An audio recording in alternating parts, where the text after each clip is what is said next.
High সবাইকে। তো আবার একটা নতুন ভিডিও নিয়ে চলে এসেছি। তো আজকের হচ্ছে স্যাটারডে, আর স্যাটারডে মানেই না ভীষণ মজা হয়। তো আমি এখন অফিস থেকে এসে দাঁড়িয়ে আছি, তো ও বললো একটু লেট হবে, তুমি একটু এগিয়ে আসো, যতটা পারবে অটোতে করে আর একটু এগিয়ে আসো, তাহলে তাড়াতাড়ি দেখাও হয়ে যাবে।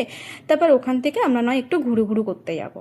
তো আমি ভাবলাম তাহলে সেটাই শুনি। তাহলে আমি সেখান থেকে বেশি দূরে না, একটু কাছাকাছি আমি ওখান থেকে অটো করে এগিয়ে এলাম। তারপরে আর কি, তারপরে আমাদের দুজনের দেখা হয়ে গেল। ওখান থেকে একটু বড় ঠাকুরের মন্দিরে পুজো দিলাম। পুজো দিয়ে তারপরে ওখান থেকে আমরা এখন একটু ঘুরতেও যাচ্ছি, তাছাড়া গাড়িতেও পেট্রোলও নেই, তো পেট্রোলটাও ভরতে যাচ্ছি। আর একটু হাইওয়ে যে রাস্তাগুলো হয় না, হাইওয়ে রাস্তাগুলো ভীষণ ভীষণ পরিমাণে হাওয়া দেয় আর খুব ভালো লাগে। মানে এই গরমের মধ্যে ওই রাস্তাগুলো ফাঁকা ফাঁকা রাস্তাতে যেতে না ভীষণ ভালো লাগে। তো তুমি দেখতেই পাচ্ছ আমার মুখ চোখে যেমন হেভি লাগছে, এত সুন্দর ঠান্ডা হাওয়া দিচ্ছে, ওয়েদারটাও খুব ভালো ছিল সের জন্যে। তো আমরা এখান থেকে পেট্রোল নিলাম, আর পেট্রোল নেওয়ার পরে না এই নতুন একটা পাউচের মতো বেরিয়েছে পেট্রোল প্লাস।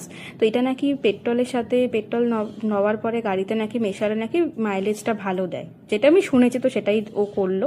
তারপরে ওখান থেকে আমরা সোদপুর চলে এসেছি। সোদপুরে এসে ভাবলাম যে একটু কিছু স্ন্যাক্স খেয়ে নিই।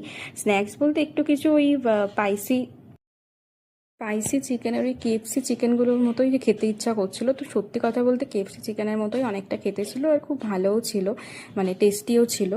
আর এই চিকেনের সাইজগুলো ভীষণ ভালো ছিল। আই থিঙ্ক ধরো আমার মনে হচ্ছে 3 পিস চিকেন 200 নিয়েছিল।